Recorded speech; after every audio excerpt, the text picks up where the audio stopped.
성격이 급하고 불안함을 못 이겨내는 여자들은 결과적으로 연애에서 을이 될 수밖에 없어요. 처음엔 성격 급하고 불안한 여자들 눈치를 보고 남자가 여자한테 맞춰주는 경우가 많아요. 특히 연애 초반의 경우에 남자들이 먼저 여자에게 호감을 표현하며 시작되는 경우가 많다 보니 남자들이 참고 넘어가는 경우가 많습니다. 그런데 이런 여자 태도에 점점 악감정이 생기거나 시간이 흘러 감정의 온도가 떨어진 뒤부터는 더 이상 이런 여자의 감정적인 반응을 받아주지 않게 되죠. 그럼 그때부터 관계의 가불이 완전히 바뀌게 되는 거예요. 남자는 여자의 감정적인 반응에 크게 대응을 하지 않게 되고 여자는 초반처럼 화를 내보지만 반응이 없는 남자를 보고 반대로 안달이 나게 돼요. 결국 이런 답답함, 괴로움을 견딜 수 없는 여자가 자존심을 내려놓고 남자에게 사과를 하게 되고 그때부터 여자가 자존심이 상할 만한 연애가 시작되는 거죠. 오늘 영상에서 이런 의뢰 연애 패턴에서 벗어나는 4가지 방법을 소개해 드릴게요. 지금 바로 시작합니다. 첫 번째, 감정 반응을 최소화하세요. 기분 나쁜 갈등 상황에서 감정적인 반응을 하지 않으면 무게감이 생기고 타인은 이런 나를 성숙하다고 느끼고 존중하게 됩니다. 반대로 조금만 자기가 기분 나쁜 상황에 처하면 느껴지는 감정을 있는 그대로 표출하고 그 순간 자기 감정 외에는 아무것도 보이지 않는 사람은 미성숙하고 가치가 낮은 사람이라고 판단하게 돼요. 이 얘기는 여러분도 충분히 아실 만한 얘기죠. 여기에는 2가지 구체적인 이유가 있어요. 하나는 감정 반응을 하지 않는 사람에게 희소성이 생긴다는 거예요. 내가 기분이 나쁜 상황, 서운하고 화가 날 만한 상황에서 부정적인 감정을 겉으로 드러내지 않고 여유로운 모습을 보인다는 건 쉬운 일이 아니에요. 당장이라도 상대방에게 내 감정을 얘기하고 공감받고 싶어지죠. 그래서 대부분의 사람들은 자기 감정을 있는 그대로 표현하기 마련이에요. 그런데 외부 상황과 상관없이 내 감정을 드러내지 않고 특히 부정적인 감정을 컨트롤할 수 있는 사람들은 쉽게 찾아보기 어렵습니다. 이런 사람들을 보면 가장 먼저 드는 생각이 얼마나 경험이 많길래 이런 상황에서도 차분할 수 있을까? 나이와 상관없이 저절로 존경심이 들어요. 즉 찾아보기 어려운 경험이 많고 멘탈이 강한 사람이라는 생각이 들기 때문에 그 사람의 가치를 높게 평가하게 되는 거예요. 또 하나는 감정 반응을 하지 않는 사람에겐 본능적 두려움을 느끼게 된다는 거예요. 감정 반응을 하지 않는다는 건 자기 속을 드러내지 않는다는 거고 자기 속을 드러내지 않는 사람에게 불확실성에 의한 불안감을 느끼게 돼요. 상대방 속을 모르니까 내가 먼저 어떤 얘기를 꺼내기가 어려워지는 거죠. 특히 이런 사람 앞에서는 내가 화를 내도 무덤덤하고 어떤 상황에서든 항상 차분함을 잃지 않기 때문에 나만 감정적으로 행동하다 보면 어느 순간 민망한 상황이 연출됩니다. 그래서 대체적으로 과묵한 사람들, 자기 얘기를 잘 안 하는 사람들에게 함부로 대하기가 어려운 거예요. 상대방이 여러분에게 감정적으로 대할 때 그 상황의 목표를 아무런 감정 반응을 하지 않아서 상대방이 무안하게 만든다라고 생각해보세요. 처음엔 감정적으로 나를 대하던 사람도 점점 나를 어려워하기 시작할 거예요. 두 번째, 내 선택권을 반드시 지켜야 해요. 연인 사이에서는 보이지 않게 서로의 영향력을 키우려는 경쟁이 있어요. 그리고 이런 상황이 가스라이팅으로 이어지곤 해요. 사실 객관적으로 따지면 아무리 연인이라도 관여할 수 없는 부분도 상대방 기분이 상할까 들어주다 보면 어느새 점점 나에 대한 상대방의 영향력이 커지게 돼요. 나중에 내가 원하지 않는 부분들까지 개입을 하게 되고 그제서야 상대방의 개입을 저지하면 상대방이 더 서운해하고 마치 내가 잘못한 것 같은 상황이 연출되는 거죠. 그래서 아무리 연인이라도 나 자신의 개인적 선택권을 반드시 지켜야 해요. 상대방에게 얘는 확실한 선이 있어서 함부로 선을 넘어선 안 되겠구나 라는 인식을 줘야 한다는 거죠. 예를 들어서 내가 오랜만에 친구들을 만나서 저녁 12시까지 술을 마시려고 해요. 그런데 상대방이 내가 걱정할 거라는 생각 안 해봤어? 이렇게 말한다고 쳐요. 이 얘기는 너는 연인 생각은 안 하는 미성숙한 사람이야. 라는 프레임을 씌우려는 말이에요. 그런데 사실 언제까지 술을 마실지는 상대방이 결정할 문제가 아니라 의견을 반영하되 최종적으로는 내가 선택할 문제인 거예요. 만약 내가 12시까지 술을 마시면서 헌팅 포차나 클럽에서 다른 이성과의 문제를 일으킨다는 건 별개의 도덕적 문제지만 오랜만에 친구들을 만나 늦게까지 건전하게 술을 마신다는 자체만으로는 잘못된 게 없어요. 그런데 마치 상대방은 내가 자신이 싫어한다는 행동을 하는 것 자체가 잘못이라는 왜곡된 주장을 펼치는 거예요. 물론 상대방 입장을 이해할 수 없는 건 아니에요. 연인이 늦게까지 밖에서 술을 마시는 상황이 유쾌한 상황일 수는 없죠. 또 내가 상대방을 배려해서 귀가 시간을 앞당기거나 지속적으로 상대방을 안심시켜주는 연락을 할 수도 있어요. 다만 이런 상황에서의 최종 결정은 상대방의 반응으로 결정되는 것이 아니라 온전히 나 자신의 선택으로 이루어져야 한다는 거예요. 만약 상대방이 저런 얘기를 했을 때 오랜만에 친구들 만나서 늦어졌어. 많이 기분 나빴어? 미안해. 다시는 안 그럴게. 화 풀어주면 안 돼? 이렇게 얘기한다면 그 순간은 상대방도 기분을 풀고 다툼 없이 넘어갈 수도 있어요. 그런데 내가 당연히 순응하는 상황이 반복될수록 나중엔 상대방 감정에 맞춰 행동하는 게 당연한 일상이 될 거예요. 예를 들면 네가 날 사랑한다면 알아서 행동해야 하는 거 아니야? 일일이 이런 것까지 가르쳐줘야 돼? 이런 갑질까지 당하게 되는 거죠. 그래서 만약 저런 상황이라면 네가 걱정하는 마음은 충분히 이해. 그런데 내가 오랜만에 친구들 만나서 내 시간을 쓰면서 이런 얘기를 들을 일인지는 잘 모르겠어. 앞으로 내 시간을 쓸 때 고려할게. 그런데 이렇게 공격적인 얘기까지는 듣고 싶지 않아. 내가 네 개인적인 선택을 존중하듯이 너도 나를 존중해줬으면 좋겠어. 이 순간 상대방이 더 서운해할 수도 있어요. 하지만 이런 일시적 갈등을 두려워해서는 안 돼요. 상대방 머릿속에서 넘어선 안 되는 정확한 내 선을 그어줘야 장기적인 관점에서 오히려 이런 갈등을 줄일 수 있는 거예요. 단 한 번의 싸움이 두려워서 불합리한 상황을 계속 참는 것보다 한 번의 확실한 대처로 내 권리를 지키는 게 훨씬 현명한 겁니다. 세 번째, 언제든지 손해를 감수할 수 있어야 해요. 점점 집중력이 떨어지실 텐데 지금부터 할 얘기가 앞에서 말한 2가지보다 훨씬 중요하니까 조금만 더 집중해 주세요. 사실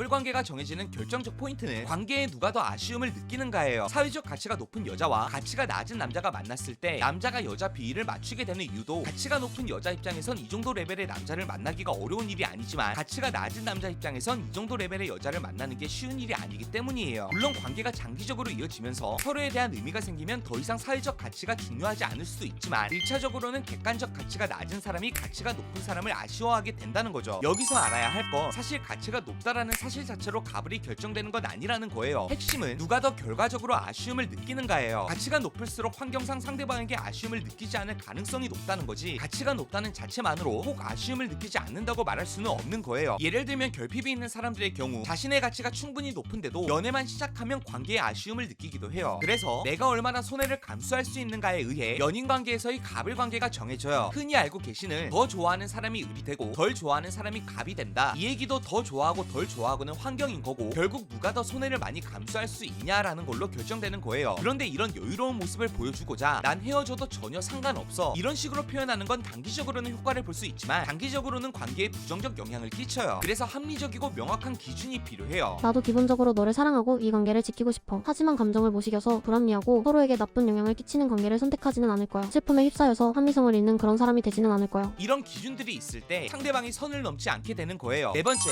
마지막엔 져주고 베풀어야 해요. 만약 여러분이 이런 과정을 통해 연애 주도권을 얻게 됐다면 그때부터 반드시 지켜야 할 규칙이 있어요. 사실 손해는 여러분이 보셔야 한다는 거예요. 제 친구 중에서 사람을 정말 잘 다루는 친구가 있어요. 이 친구가 장사를 하는 친구인데 특히 진상들이 많은 업종에서 일을 하고 있어요. 그 업종의 특성상 진상들을 어르고 달래는 게 일반적인 대처인데 이 친구는 진상들에게 절대 져주거나 사과하지 않아야 할 일을 사과하지 않아요. 그러면서도 민원이나 소송을 당하는 일도 없어요. 오히려 마지막엔 고객들이 먼저 사과를 하고 단골이 되는 경우가 대부분이에요. 어떻게 이럴 수 있을까요? 바로 이 친구가 결과적으로 양보를 해줬기 때문이에요. 아닌 부분에 대해서는 확실하게 아니라 말하고 고객의 예의 없는 행동을 받아주지 않고 선을 정하되 고객을 눌러서 마지막까지 기분을 상하게 만드는 게 아니라 결과적으로는 항상 손해를 보고 그 상황을 종결했어요. 그래서 오히려 고객들이 그 친구한테 술이 깬 뒤에 사과하는 문자를 보내고 그 다음에 방문했을 때 그 친구를 존중하는 관계로 오랫동안 거래를 이어가게 된 거예요. 이런 원리는 연인 관계에서도 마찬가지예요. 만약 우리가 연애에서 주도권이 생기고 상대방이 내 눈치를 보는 상황이라고 쳐요. 그런데 그 연애의 방향성이 나만 만족할 수 있는 결과, 상대방은 불만을 꾹꾹 참아야만 하는 결과라면 어떨까요? 아마 얼마 지나지 않아서 상대방이 관계를 포기해버릴 거예요. 감정적으로도 결과적으로도 만족하지 못하니 관계를 유지할 이유가 사라지는 거죠. 그런데 최종적으로는 여러분이 양보를 하고 상대방을 만족시켜주는 결과로 끝난다면 상대방은 그 상황에 대한 불만족이 없어질 거예요. 비록 과정에서는 상대방의 자존심도 상하고 기도 죽을 수 있겠지만 결과적으로는 자기가 이익을 본 상황이기 때문에 크게 나쁘지 않은 기억으로 남게 될 거예요. 그리고 그 다음부터는 굳이 결과를 위해 나랑 대립하려 하지 않을 거예요. 어차피 결과적으로는 내가 양보를 한다는 사실을 알기 때문에 굳이 갈등을 일으켜 감정적 소모를 할 필요가 없어지는 거죠. 과정에서는 승리하고 결과에서는 양보해 주세요. 그때 상대방이 나에게 주도권을 넘겨주고도 불만을 가지지 않고 오히려 나를 신뢰하고 의지하게 되는 거예요. 관계도 지키고 내 주도권도 지키는 방법인 셈인 거죠. 연인 관계에서 갑을이 없어야 한다라고 말하는 사람들이 많지만 글쎄요, 이건 너무 순진한 얘기 아닐까요? 물론 여러분이 갑이 된다고 해서 상대방의 감정을 괴롭게 만들고 나 자신의 감정적 이익만 취한다면 문제가 될 거예요. 하지만 성숙하지 못한 상대방에게 주도권을 모두 넘겨주고 내가 마음고생을 하는 연애를 나서서 하고 싶은 사람들 또한 없을 겁니다. 차라리 여러분이 주도권을 갖고 나만 즐겁고 상대방을 불행하게 만들지 말고 서로 함께 행복한 합리적인 관계를 이끌어 나가시면 되는 거예요. 그리고 그러기 위해서 적어도 여러분이 오늘 말씀드린 방법을 통해서 아쉬운 입장이 되어 마음의 여유가 없는 상태에서는 벗어나셔야 해요. 오늘 영상 도움이 되셨다면 연애언어 TV를 구독하시고 여러분 연애의 질을 수직 상승시켜보세요. 그럼 오늘도 행복한 연애하세요.